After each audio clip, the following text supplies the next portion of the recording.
happened to your phone, you said, sir? Started glitching and all that stuff, like touching things. So I started hitting it a little to make it stop for a little. Like that? And one time I hit it too hard. No. Don't worry. I got you.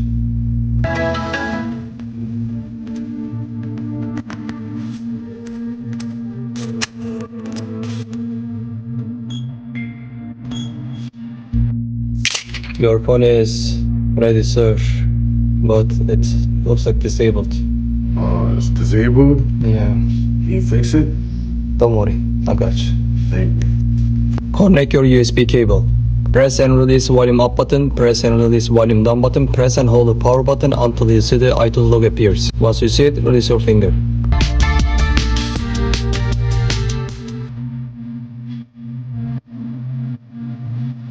This is what you have to see it. Open iTunes on your PC. Connect your USB cable. Restore. Restore and update. Restore is completed.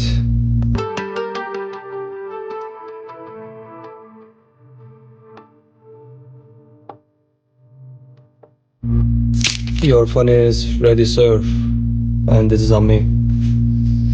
Thank you. You're welcome. Happy I got my phone back. Yes, sir.